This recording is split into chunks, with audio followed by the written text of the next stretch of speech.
Welcome back, sports fans. In this segment, I'm going to discuss the Spartans 2020 season. Things started out with Mel Tucker coaching his first game against the Scarlet Knights of Rutgers at Spartan Stadium. Spartans had 4 turnovers in the first half, which ended up costing them, and they wound up losing that game, even though statistically they outgained the Scarlet Knights. That snapped the Scarlet Knights' 17-game losing streak, I believe it was, in the Big Ten, and sent the Spartans on their way to this season. Their next game, they played the Wolverines in Ann Arbor.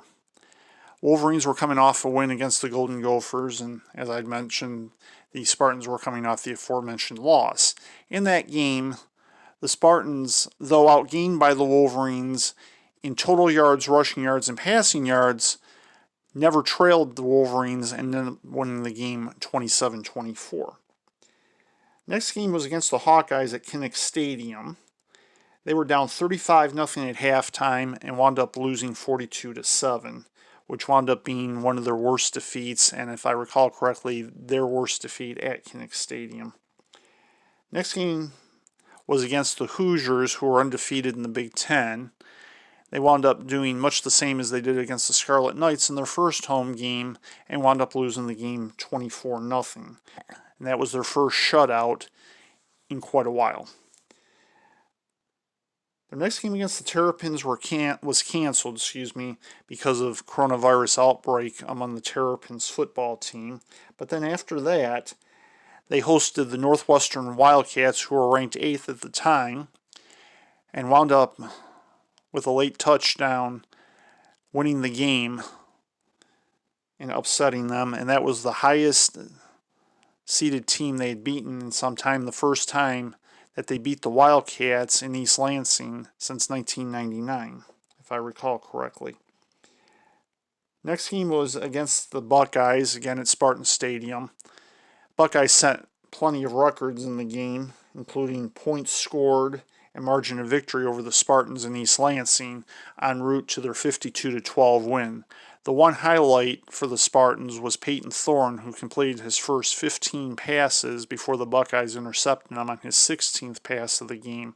However, the Spartans fell well short in that game. And then their final game was against the Nittany Lions in Happy Valley, and while the Nittany Lions got off to their worst start, or one of their worst starts in team history, the Spartans led 21-10 at halftime. However, the Nittany Lions rallied in the third quarter of that game to take the lead and sealed it on an 81-yard punt return by Jahan Dotson. Spartans wound up finishing the season at 2-5 and were prepared to go to a bowl game before they changed their minds. Spartans, for Mel Tucker's first season,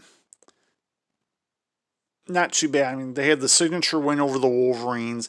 He upset the 8th ranked Wildcats. However, they also laid some real eggs. I mean, the Hawkeyes game, the Hoosiers game.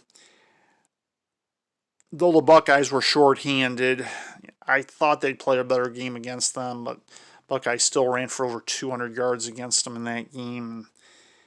It was quite an uphill climb, and the one that they let get away, of course, was the Lions game. So they could have finished at 3-4. There's definitely room for improvement in Mel Tucker's next season. One thing I'll say is Rocky Lombardi will not be there because he's already transferred to Northern Illinois, I believe it is. He is no longer a part of the program. In the next segment, I will recap the Wolverines 2020 season. Stay tuned to College Football Recap on Ed's Sports Channel.